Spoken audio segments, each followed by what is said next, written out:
Laughter echoed from the headquarters of Microsoft. Their biggest rival, Apple, was just 90 days away from going out of business, a failure so complete it had become the biggest joke in the entire tech world. The war was over and Microsoft had won.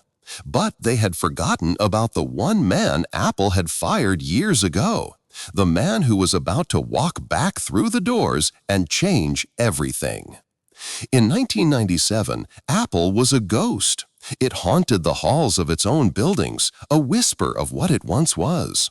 The company that had started a revolution with the first Macintosh computer was now bleeding money, losing over $1 billion in just 2 years.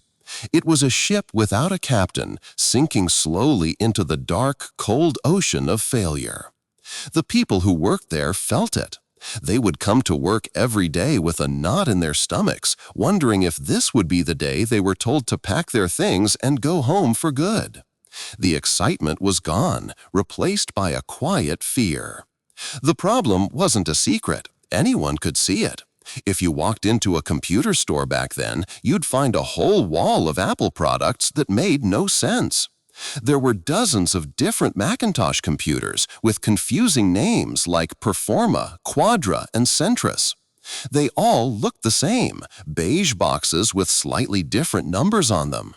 Nobody, not even the people selling them, could clearly explain why you should buy one over the other. Apple was also selling printers, scanners, and even a strange video game console called the Pippin.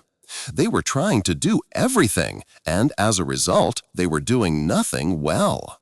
They were throwing things at a wall, hoping something would stick, but everything just slid to the floor. This chaos was a symptom of a much deeper sickness, a complete loss of identity. Apple had forgotten what it was for. The original promise of Apple was simple: a computer for the rest of us. A tool that was easy, fun, and empowering. A machine that could change the world. But now it was just another company making boring, beige boxes that were more expensive and had less software than the computers running Microsoft Windows. Bill Gates and Microsoft had built an empire by putting their software on cheap computers made by hundreds of different companies. They were practical, they were everywhere, and they were affordable. Apple, on the other hand, felt like a forgotten kingdom, lost and irrelevant. The tech world wasn't just ignoring Apple, they were actively making fun of it. The mockery was relentless. At a major tech conference, one of the most powerful men in the industry, Michael Dell, the CEO of Dell Computers, was asked what he would do to fix Apple. His answer was brutal and spread like wildfire. "What would I do?" he said with a smirk. "I'd shut it down and give the money back to the shareholders." It was a public execution. He wasn't just saying Apple was failing, he was saying it was worthless, that the best thing to do was to put it out of its misery. For the loyal Apple fans who were still out there, his words were a dagger to the heart. For everyone else, it just confirmed what they already believed. Apple was finished. Inside Apple, the mood was desperate. They had tried everything. Do was to put it out of its misery. For the loyal Apple fans who were still out there, his words were a dagger to the heart. For everyone else, it just confirmed what they already believed. Apple was finished. Inside Apple, the mood was desperate. They had tried everything. They had fired the CEO who had famously clashed with Steve Jobs, John Sculley. They replaced him with a man named Michael Spindler, who was then replaced by another man, Gil Amelio. Each new leader promised a turnaround, a new direction, a return to greatness. But each time, the company just sank further. Gil Amelio was a nice man, a respected engineer from the world of computer chips, but he wasn't the leader Apple needed. He couldn't stop the bleeding. The company culture had become toxic. Departments were fighting against each other instead of working together. Great ideas would get lost in endless meetings and office politics. It was a slow, painful, and public death. Finally, backed into a corner with the company's money set to run out in 3 months, Gil Amelio knew he had to make one last desperate move. Apple's operating system, the very soul of the Mac, was old and creaky. It couldn't keep up. He needed something new, something modern to build the future on. He looked outside the company for a solution. 2 main choices emerged. One was a modern system called BIOS, created by a brilliant but difficult former Apple executive. The other option was a company called Next. Next was a small company that made powerful, expensive black computers that almost nobody bought. But their software, Next Step, was a masterpiece. It was beautiful, powerful, and years ahead of its time. And the founder and CEO of Next was a familiar name, Steve Jobs, the very man Apple's board had forced out of his own company over a decade earlier. For many at Apple, the idea of bringing Steve Jobs back felt like a surrender. He was known for being brilliant, but also for being demanding, emotional, and impossible to work with. Steve Jobs, the very man Apple's board had forced out of his own company over a decade earlier. For many at Apple, the idea of bringing Steve Jobs back felt like a surrender. He was known for being brilliant, but also for being demanding, emotional, and impossible to work with. He was the ghost they had tried to exorcise. But desperation can make you do strange things. Gil Amelio met with Steve Jobs. The meeting was supposed to be a simple business discussion. Apple was considering buying Next for its software. But Steve Jobs didn't just sell the software, he sold himself. He spoke with a passion and a clarity that had been missing from Apple for years. He talked about products, about vision, about making things that were insanely great. He wasn't just a programmer, he was a showman, a believer. He reminded the Apple executives of a time when the company stood for something, a time when they were pirates and revolutionaries, not just boring businessmen. The decision was made. On December 20, 1996, Apple announced it was buying Next for $429 million. With that deal, Steve Jobs, the exiled founder, was returning to Apple. He wasn't the CEO. His official title was simply advisor to Gil Amelio. He was supposed to be on the sidelines, offering his opinion here and there. But anyone who knew Steve Jobs knew that he didn't do sidelines. From the moment he stepped back onto the Apple campus in Cupertino, California, a place he had co-founded in a garage, the countdown began. For the first few months, he just walked the halls. He didn't have an office. He would just appear in labs and meeting rooms, wearing his signature black turtleneck, jeans, and sneakers. He was observing, listening, and learning. He talked to engineers, designers, and marketers. He asked them one simple question again and again. What's wrong with this place? And they told him. They poured out a decade of frustration. They told him about the clueless managers, the canceled projects, the great ideas that were ignored. And learning. He talked to engineers, designers, and marketers. He asked them one simple question again and again. What's wrong with this place? And they told him. They poured out a decade of frustration. They told him about the clueless managers, the canceled projects, the great ideas that were ignored. They showed him products they were secretly working on, things of beauty and genius that were buried under piles of corporate nonsense. Steve saw 2 things. On the surface, he saw a company that was, in his words, rotten. It was bloated, directionless, and filled with people who were content with making mediocre products. But underneath all that rot, he saw something else. He saw a hidden value that everyone else had missed. He saw pockets of brilliance. He saw engineers who were the best in the world. He saw designers with an incredible sense of taste. And most importantly, he saw a brand. The simple, colorful Apple logo that still meant something powerful to millions of people. The soul of Apple was still there, flickering like a candle in a hurricane. His job, he realized, was not to start a new fire, but to protect that tiny flame and build a furnace around it. As an advisor, Steve had no official power. He couldn't fire anyone or launch a new product. But he had something more powerful: influence. People started listening to him. His ideas were sharp, his vision was clear, and his passion was contagious. He started to create his own gravity, pulling the most talented people into his orbit. He was holding secret meetings, sketching out new plans, and building an army within the company. All while the official CEO, Gil Amelio, was busy with spreadsheets and restructuring plans, completely unaware that a quiet coup was underway. The final act happened quickly. Steve Jobs saw that Gil Amelio, for all his good intentions, was the final roadblock. He was part of the old way of thinking that had led Apple to ruin. Steve went directly to the board of directors, the same group of people whose predecessors had fired him years ago. He gave them a choice. It's me or him, he essentially told them.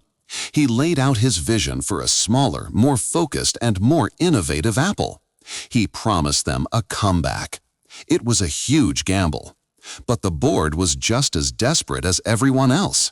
They looked at the falling stock price, the terrible sales, and the public humiliation. Then they looked at Steve Jobs, the fiery, passionate founder who was radiating a confidence that nobody else had. Over the long 4th of July weekend in 1997, the board made its decision. They asked Gil Amelio to resign. Just like that, the man who brought Steve Jobs back was gone.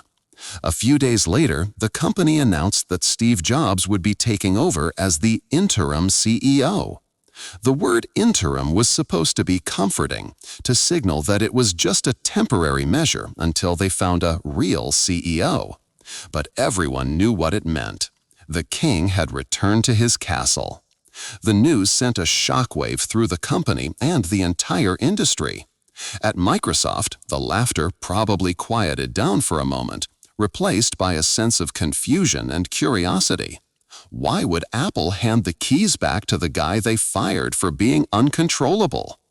To them, and to most of the world, it looked like the final, sentimental act of a dying company. It was like a losing sports team bringing back an old, retired legend for one last game. It was a nice story, but nobody expected it to change the outcome. They had no idea that this wasn't an ending. It was the beginning of the single greatest comeback in business history. Steve Jobs stood before the employees of a broken company, a company that was just weeks from disappearing forever, and prepared to wage war. His first battle wasn't against Microsoft or Dell, it was against Apple itself. He called a company-wide meeting in the auditorium on campus, Town Hall. The employees filed in, their faces a mixture of fear and hope. They had been through so many leaders, so many broken promises.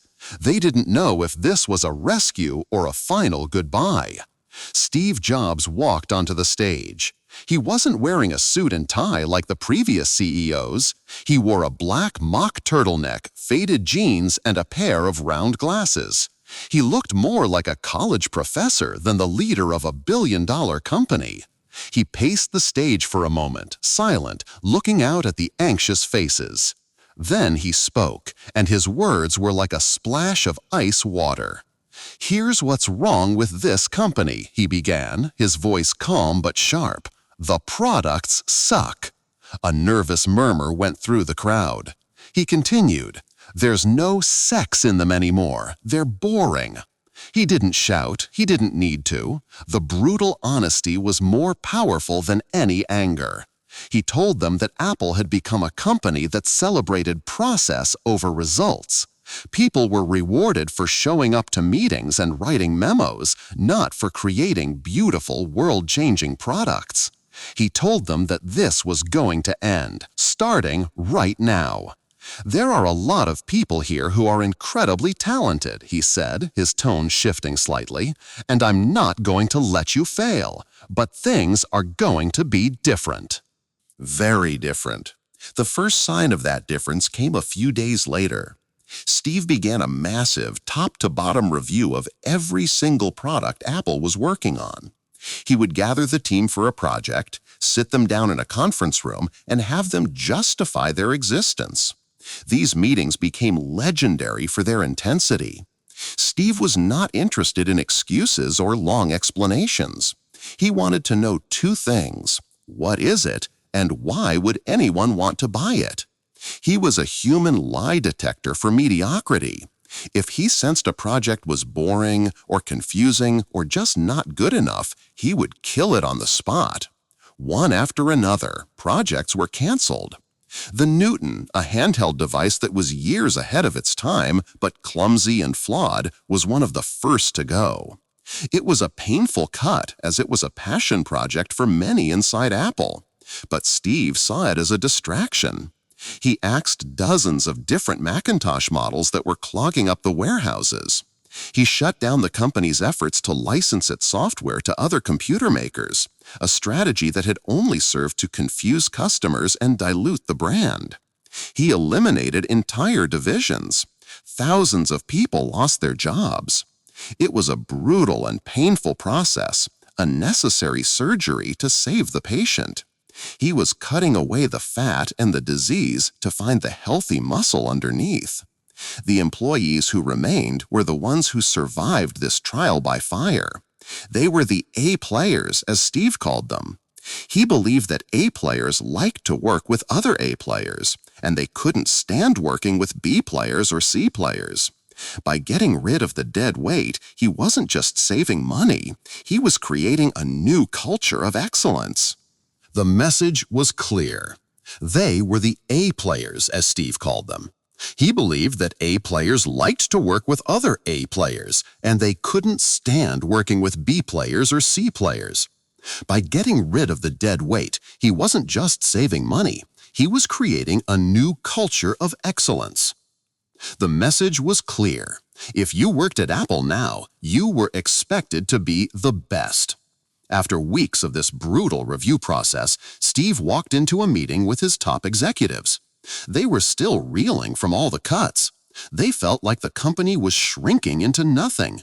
They asked him what the plan was. What were they going to focus on now? Steve walked up to a whiteboard, picked up a marker, and drew a simple chart. It was just 2 lines, one horizontal and one vertical, creating 4 empty squares. At the top, he wrote Consumer and Pro. On the side, he wrote Desktop and Portable. He turned to the stunned executives. "This is our new product strategy," he announced. The plan was breathtakingly simple. Apple would make just 4 computers. One for regular people who wanted a desktop, and one for people who wanted a laptop, and one for professionals who needed a powerful desktop, and one for professionals who needed a powerful laptop. That was it. From a chaotic lineup of dozens of confusing products, Apple would now focus on just 4. "Our job," Steve said, tapping the whiteboard, "is to make one great product for each of these boxes." The room was silent. In that single moment, Steve Jobs had given Apple something it hadn't had in a decade: clarity. But even with a clear strategy, Apple had a monster of a problem that wouldn't go away. A problem named Bill Gates. Microsoft was not just a competitor, it was the sun, and the entire tech industry was a solar system that revolved around it. Microsoft Windows was on over 90% of the world's computers. Continue from strategy. Apple had a monster of a problem that wouldn't go away, a problem named Bill Gates. Microsoft was not just a competitor, it was the sun, and the entire tech industry was a solar system that revolved around it. Microsoft Windows was on over 90% of the world's computers. More importantly, Microsoft Office, the suite of programs including Word, Excel, and PowerPoint, was essential for almost every business and student on the planet. And for years, Microsoft had made a version of Office for the Mac. But now, with Apple on the brink of death, there were rumors that Microsoft was going to stop. If that happened, it would be the final nail in the coffin. No business would ever buy a Mac again if it couldn't run the world's most popular software. To make matters worse, Apple was tangled in a bitter legal battle with Microsoft, accusing them of stealing Apple's technology for Windows. It was a messy, expensive fight that Apple was losing. Steve knew he couldn't win a direct war with Microsoft. It would be like a small boat trying to fight an aircraft carrier. He needed to do the unthinkable. He needed to make peace. Secretly, he picked up the phone and called Bill Gates. The details of their conversations are not fully known, but it must have been one of the most fascinating calls in business history.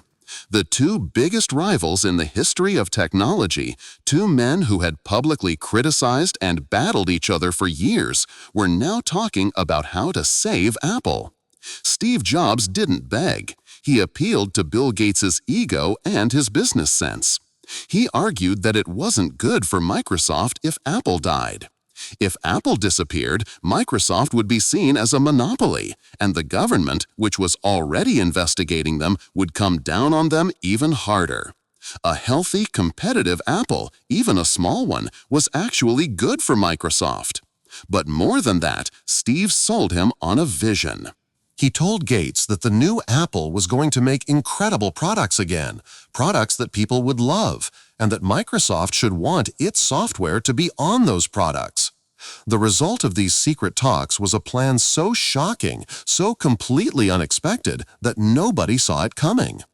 The stage was set for Macworld Expo in Boston in August 1997. It was Steve's first major public appearance as interim CEO. The entire Apple community was watching. They were a loyal, passionate, and slightly battered group. They saw Microsoft as the evil empire and Bill Gates as the villain who had stolen their ideas. They were hoping Steve would come on stage and declare war on Microsoft. Steve walked on stage to thunderous applause. He talked about the changes he was making, about the new focus on just 4 great products. He could feel the energy in the room. Then he paused. "I want to talk about some partnerships," he said. He explained that Apple needed to move beyond its old rivalries. "We have to let go of a few things," he said carefully. "We have to let go of this notion that for Apple to win, Microsoft has to lose." A confused murmur spread through the audience. What was he saying? It sounded like heresy. Then Steve delivered the final blow. "So I am very pleased to announce today a partnership between Apple and Microsoft." The screen behind him, a massive display that filled the entire stage, suddenly lit up. On it was the live satellite feed image of a face, the face of Bill Gates. The room erupted. It was a sound of pure chaos. There were cheers from some who were just relieved that Apple might survive. Him, a massive display that filled the entire stage, suddenly lit up. On it was the live satellite feed image of a face, the face of Bill Gates. The room erupted. It was a sound of pure chaos. There were cheers from some who were just relieved that Apple might survive. But they were drowned out by a wave of boos and jeers. People were shouting, "No!" It was a scene of utter betrayal. Their hero, the man who was supposed to save them from the evil empire, was now projecting the face of their greatest enemy onto a giant screen. It was as if a king had invited a dragon to his coronation. Bill Gates, looking slightly awkward on the giant screen, began to speak, but it was hard to hear him over the noise of the crowd. While he talked, Steve stood calmly on the stage, letting the wave of emotion wash over him. He knew this would be the reaction. He knew it would feel like a surrender, but he also knew it was a masterstroke. He waited for Gates to finish, then he explained the details of the deal. First, Microsoft was making a $150 million investment in Apple, buying their stock at a time when nobody else would touch it. It was a massive vote of confidence. Second, the two companies would settle all of their patent lawsuits, ending the costly legal war. And third, and most importantly, Bill Gates and Microsoft were making a 5-year commitment to release new versions of Microsoft Office for the Macintosh. As he laid out the terms, the booing slowly subsided, replaced by a stunned silence. And then a dawning realization. Steve Jobs hadn't surrendered. He had just saved the company. In one single move, he had secured a crucial investment, ended a draining lawsuit, and guaranteed that the most important software on Earth would continue to run on his computers. He hadn't just made peace. He had disarmed his biggest enemy and turned them into a partner.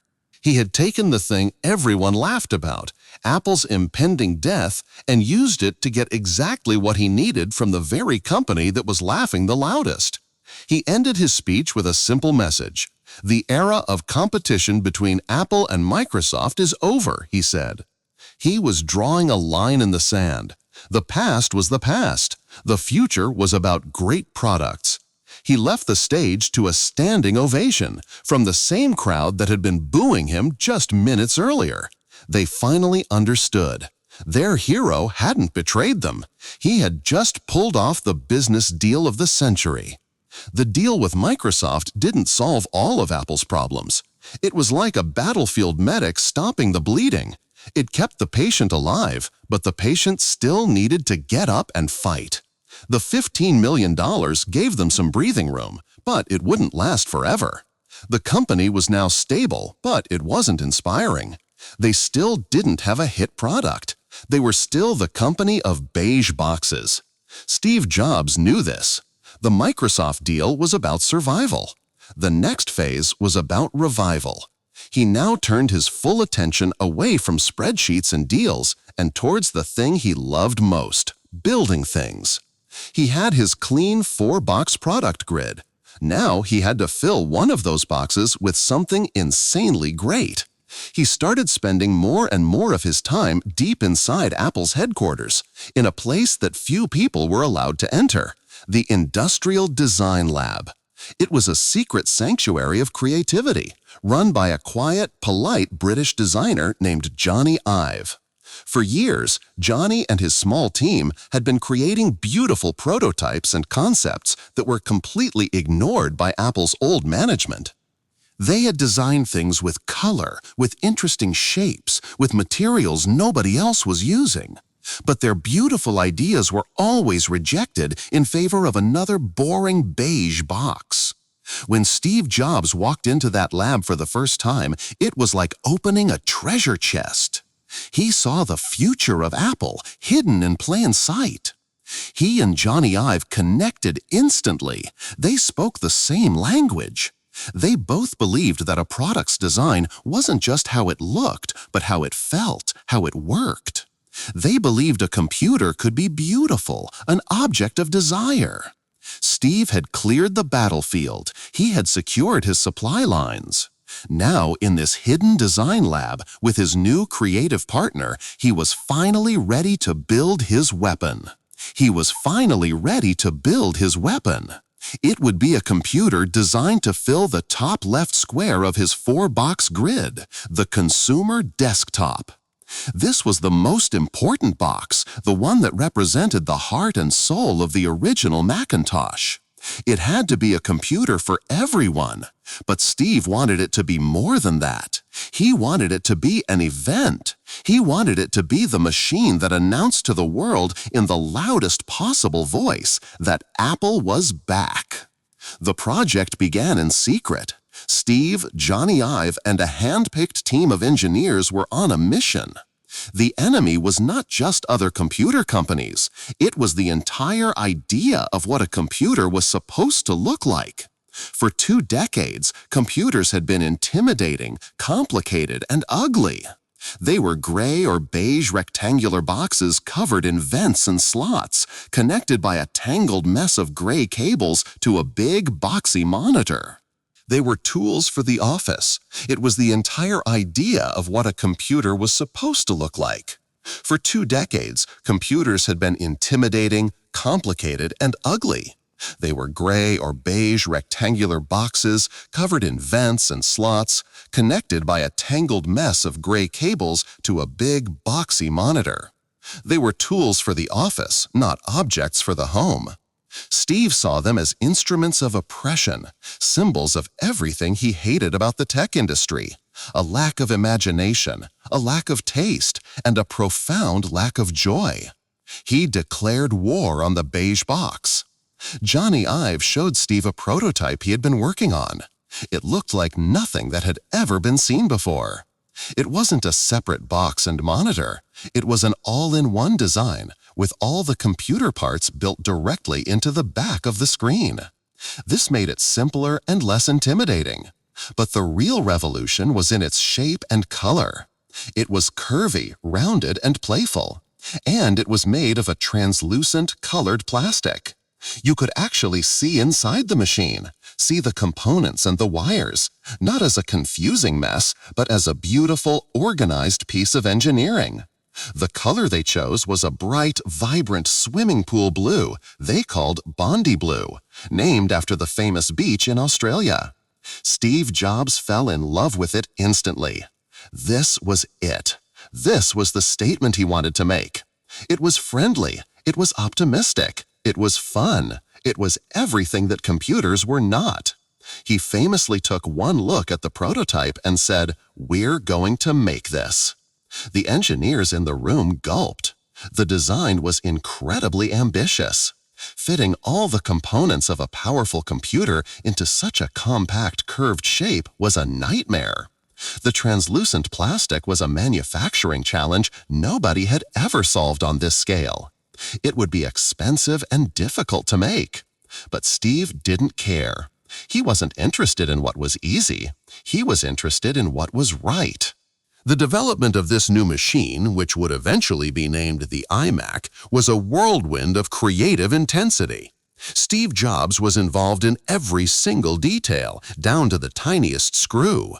He drove the team relentlessly, pushing them past their limits. He would famously obsess over details that other CEOs would never even notice. He insisted that the circuit board inside the computer had to be beautiful, even though most customers would never see it. A great carpenter isn't going to use cheap wood for the back of a cabinet, even though nobody's going to see it, he would say. For him, it was a matter of pride and craftsmanship. He believed that if you cared about the details on the inside, the user would somehow feel that care on the outside. He even focused on the handle. The design for the iMac included a recessed handle on the top.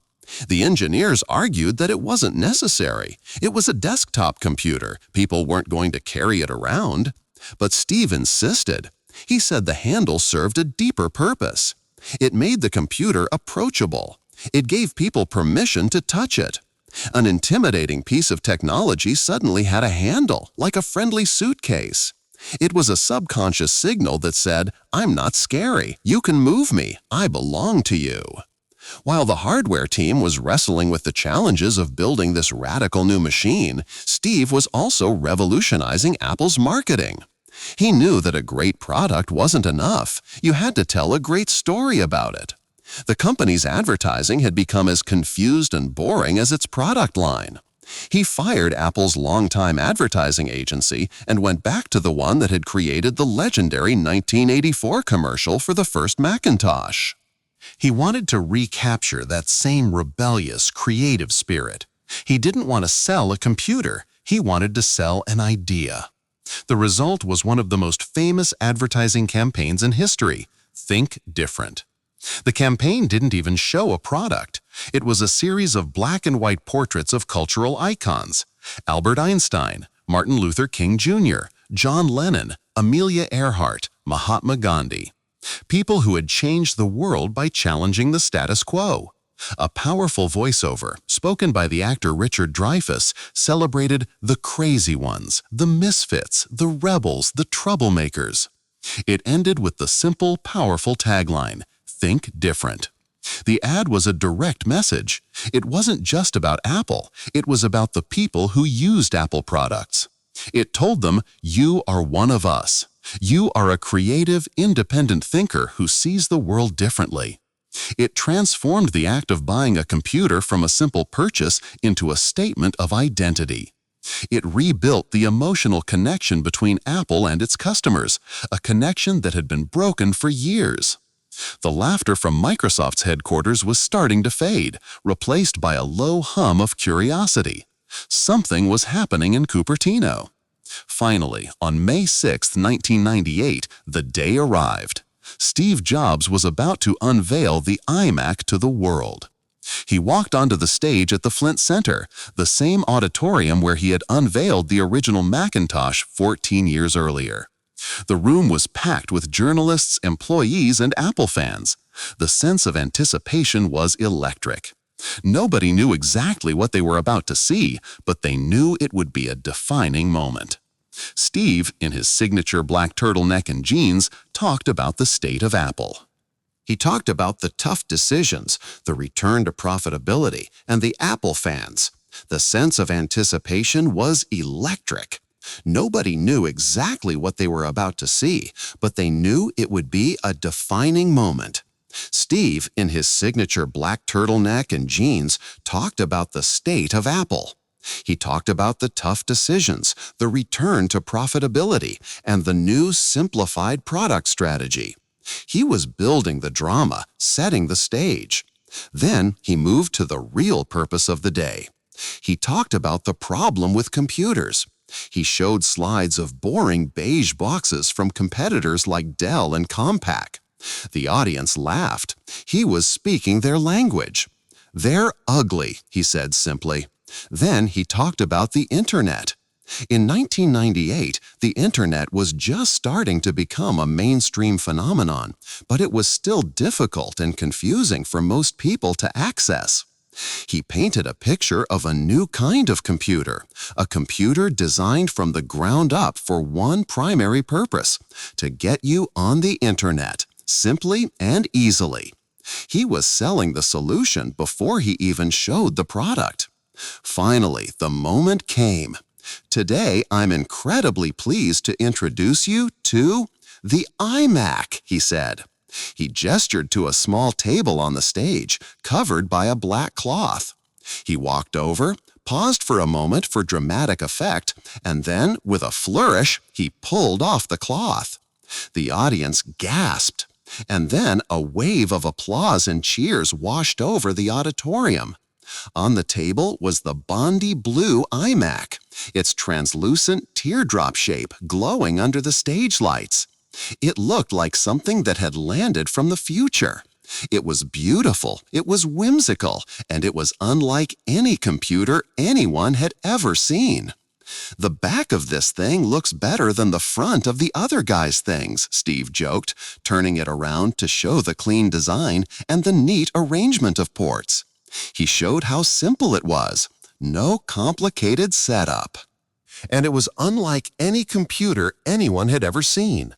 "The back of this thing looks better than the front of the other guy's things," Steve joked, turning it around to show the clean design and the neat arrangement of ports.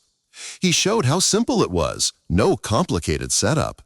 Just plug it in, connect the one cable for the keyboard, and turn it on. He demonstrated how it connected to the Internet in just a few clicks.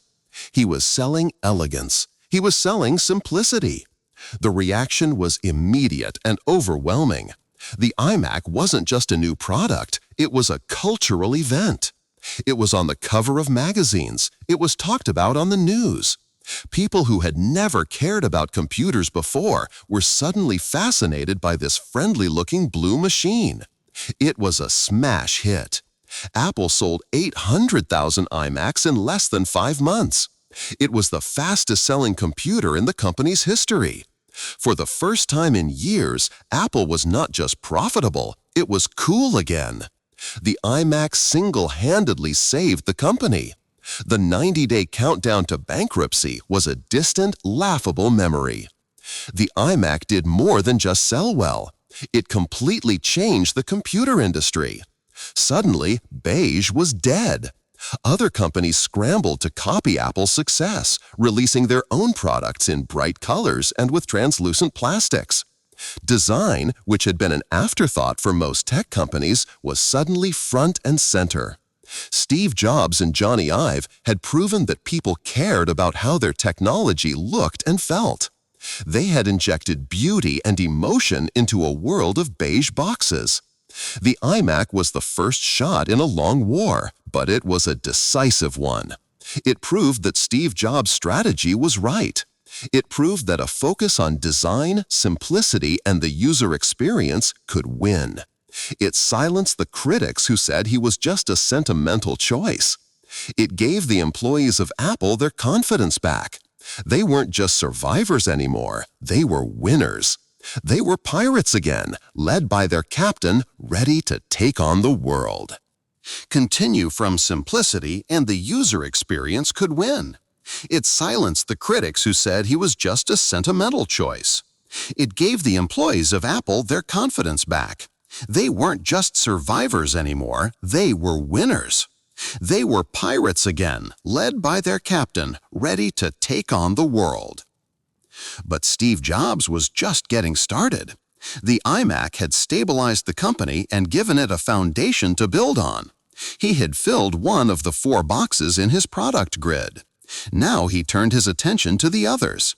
He launched the PowerMac G3 for the Pro Desktop box, a powerful machine in a stunning blue and white tower that was just as revolutionary in its design. He followed that with the iBook, which filled the consumer portable box. The iBook was essentially a portable iMac with the same friendly, rounded design and bright colors. It was nicknamed the clamshell, and it became an instant icon, especially in schools and colleges. With each new product, Apple's reputation grew. The company's finances were stronger than ever. The stock price was soaring. The stores that sold Apple products were buzzing with excitement again. But Steve Jobs was already looking beyond computers. He saw that the world was changing. The digital revolution was just beginning. Music, photos, and movies were all going digital. And he realized that the computer, the digital hub, as he called it, was going to be at the center of all of it. This realization would lead him to his next great obsession, an idea that would seem crazy at first, but would ultimately change the course of modern culture and turn a recovering computer company into a global giant. The comeback was complete. Now it was time for the conquest. Steve Jobs saw a huge problem that nobody else seemed to be taking seriously: digital music. By the late 1990s, people were starting to get their music from the internet. Global giant. The comeback was complete. Now it was time for the conquest. Now it was time for the conquest. Steve Jobs saw a huge problem that nobody else seemed to be taking seriously: digital music. By the late 1990s, people were starting to get their music from the internet. Services like Napster allowed millions to download songs for free, but it was illegal, the quality was often terrible, and the experience was chaotic. On the legal side, you could buy and burn your own CDs, but the software was clunky and confusing.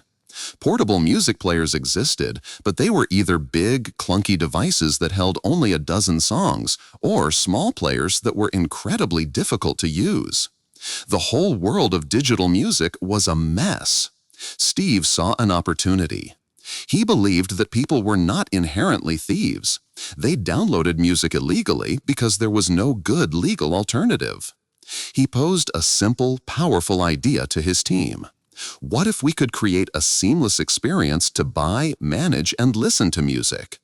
He envisioned a 3-legged stool. The first leg would be a piece of software for the Mac, an application that would let you easily organize your music library and create playlists. This became iTunes. The second leg would be an online store, built right into the software, where you could legally buy any song you wanted for a fair price with just one click. This became the iTunes Store. But it was the third leg of the stool that was the real moonshot. It would be a physical device, a portable music player that was beautiful, simple, and could hold an insane number of songs. Steve gave his top hardware engineer a seemingly impossible directive.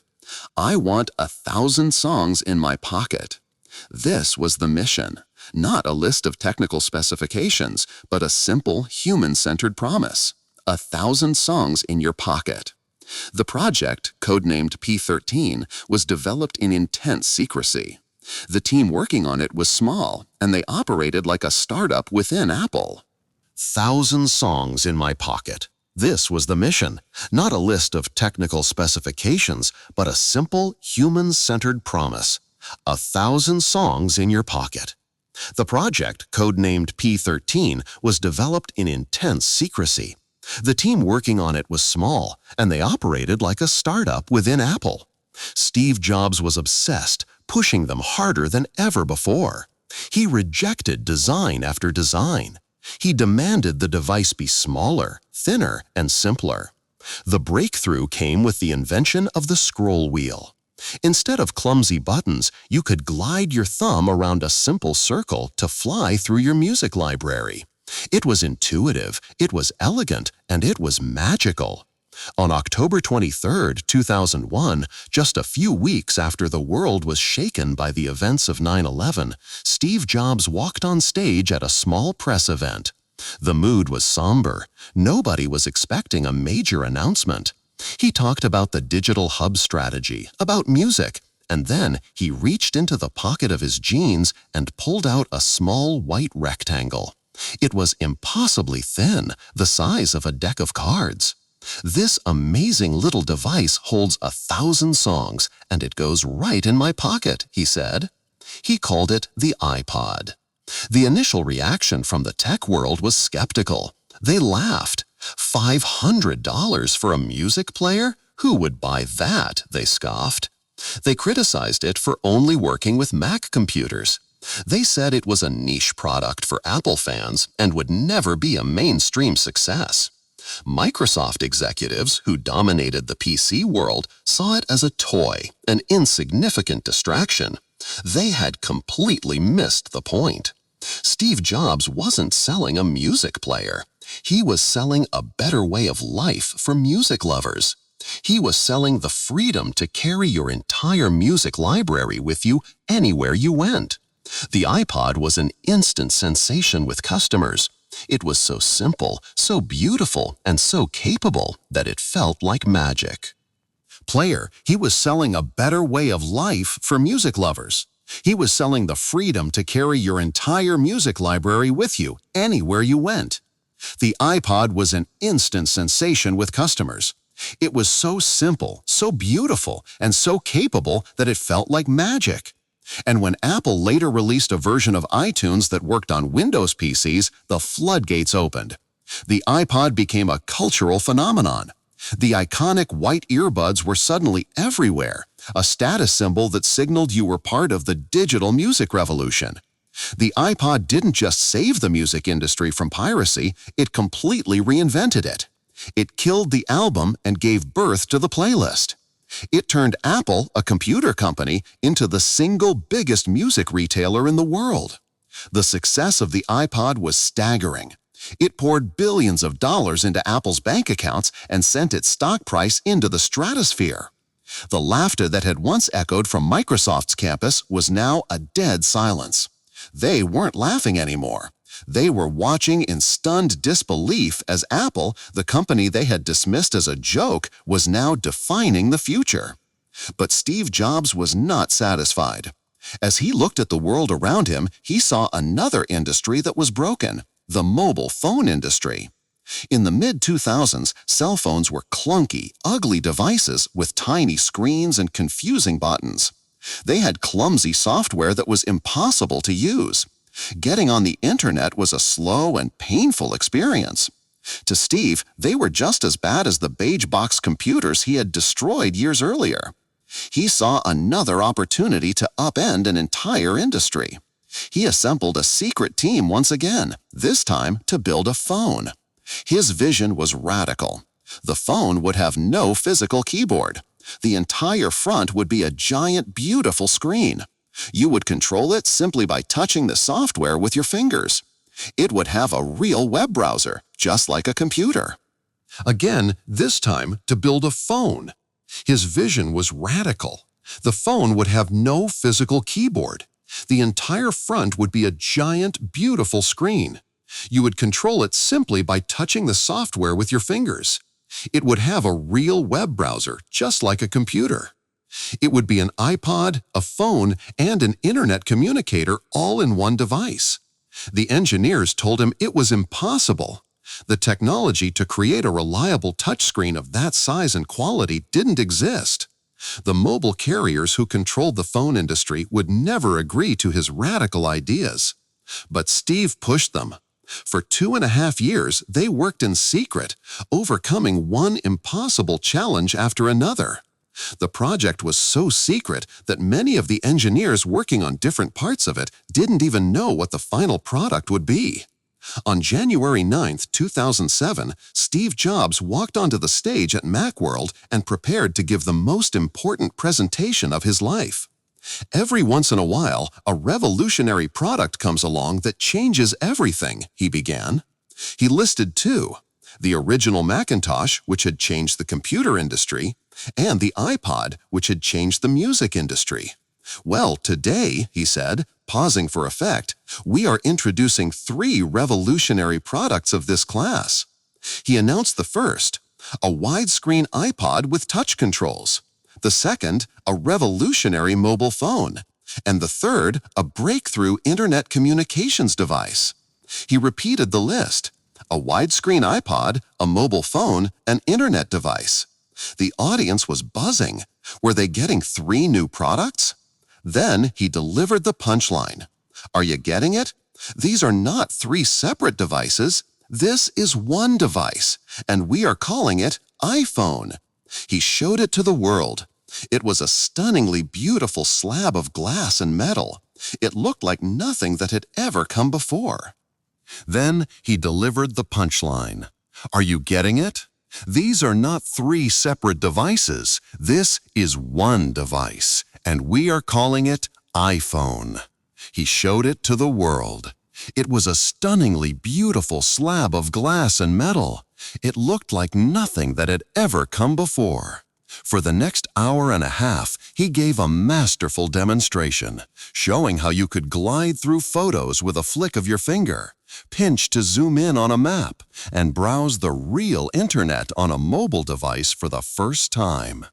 The audience was in a state of rapturous disbelief.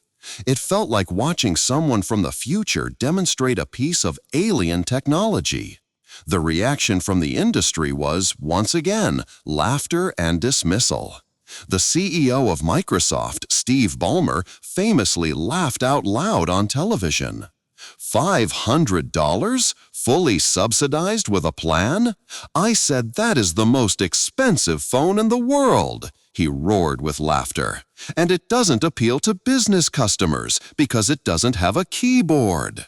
The experts at Nokia and BlackBerry, the kings of the mobile phone world, were equally dismissive.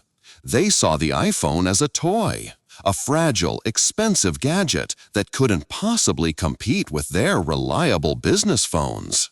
They were all wrong. The iPhone wasn't just a new phone, it was a new kind of computer. It was the fulfillment of the original promise of personal computing, a powerful personal device that you could carry with you everywhere. When Apple later introduced the App Store, allowing developers to create their own software for the iPhone, it unleashed a wave of innovation that changed the world.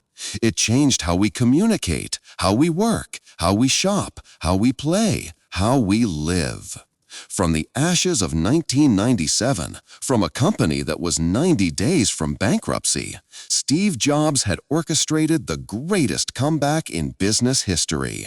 He had faced down ridicule and mockery from giants like Microsoft and Dell. Communicate, how we work, how we shop, how we play, how we live. From the ashes of 1997, from a company that was 90 days from bankruptcy, Steve Jobs had orchestrated the greatest comeback in business history. He had faced down ridicule and mockery from giants like Microsoft and Dell. He had taken a company that was a laughingstock and through sheer force of will, an uncompromising vision, and an obsession with creating insanely great products, turned it into a titan. He didn't just save Apple, he made it the most valuable and admired company on the planet. The journey from the iMac to the iPod to the iPhone was a masterclass in seeing the future and building it step by step. The ultimate vindication wasn't the billions of dollars or the soaring stock price, it was seeing the entire world shift to follow the path he had blazed. The ones who had laughed were now desperately trying to copy him. The rebels, the misfits, the crazy ones had won.